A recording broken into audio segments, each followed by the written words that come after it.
सखिया उसरी गैल हे सखिया सौदा की छोकरिया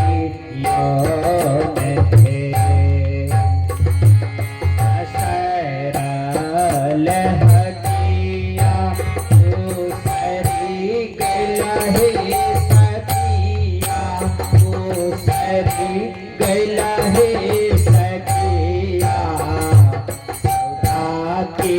छोकरिया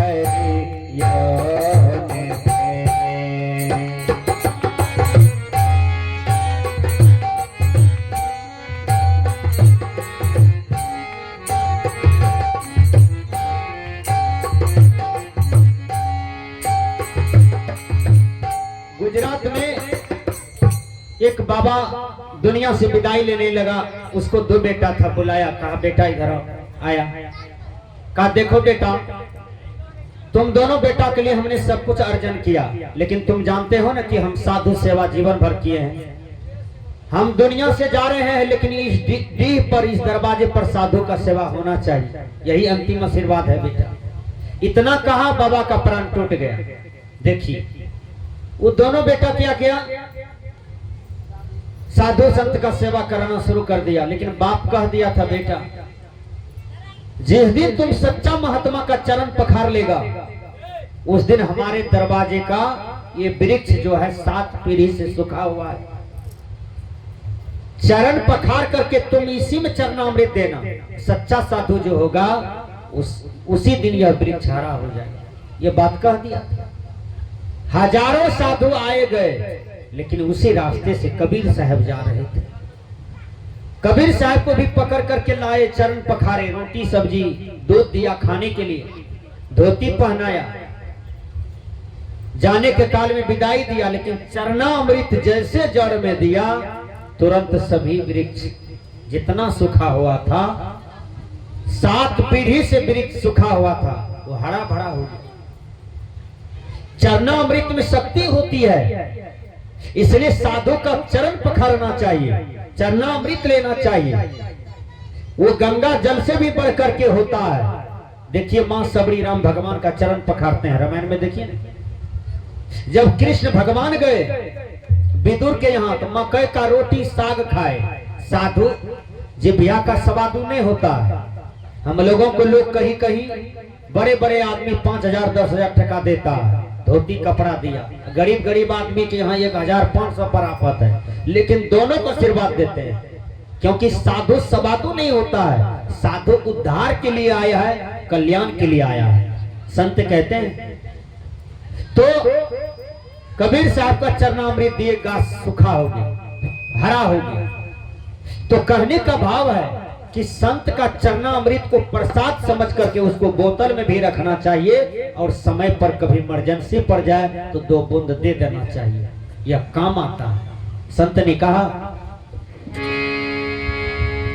आरे पसरा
का या मरबे कल के से किया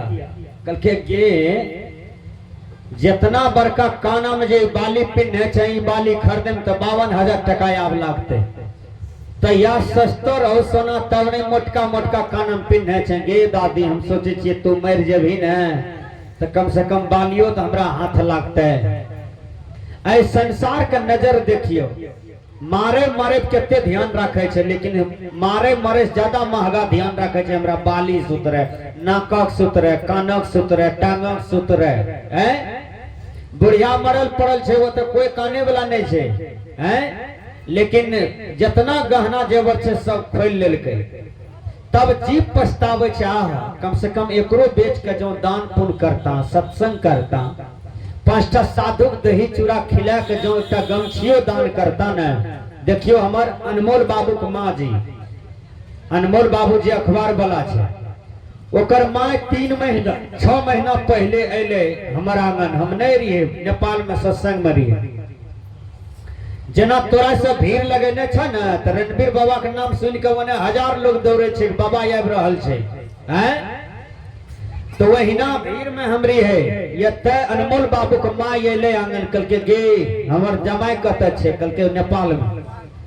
कल के गे 500 टका ले दे दी है कहीं बाबा दिलक छे तो कपड़ा कीन दे छे बाबा कपड़ा पहनते देखिए द्रौपदी यही काम किया था ऋषि को कपड़ा दान किया था दुर्योधन दुशासन जब चीर खींचने लगा तो वही कपड़ा काम दिया उस समय याद रखना जो दान किया था इसलिए दान कभी व्यर्थ नहीं जाता है संत कहते हैं नहीं राम दिल के माई सोना के गहन मां सोना के गहन मां चलती बेरिया ले लग जी या हो हम जाने तो कहना छीनी है ले कहना छीनी है ले कहना बेची करता सत्संग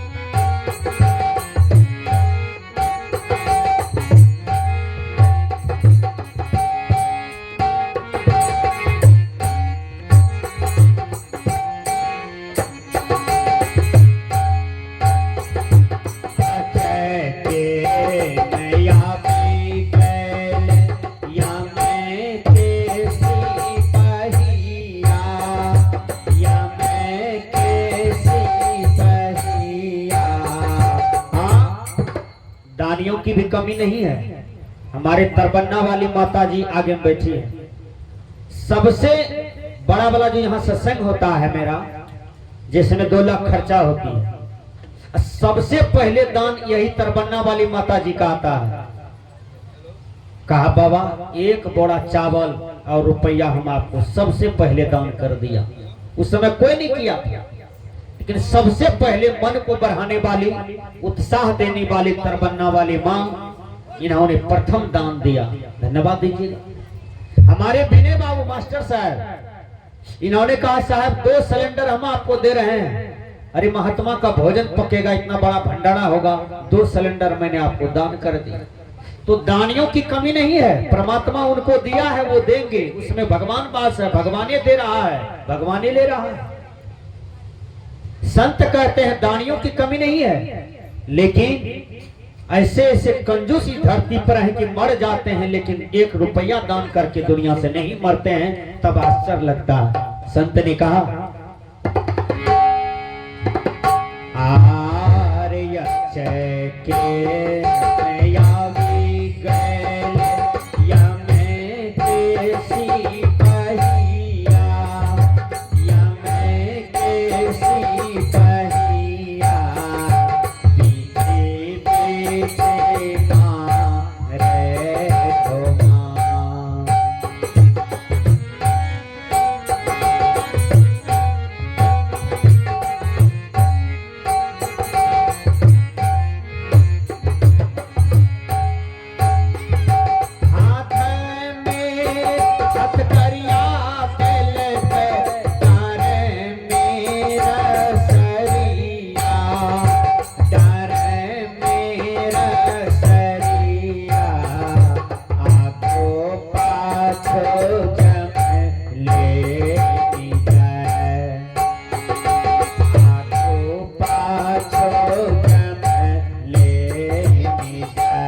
आ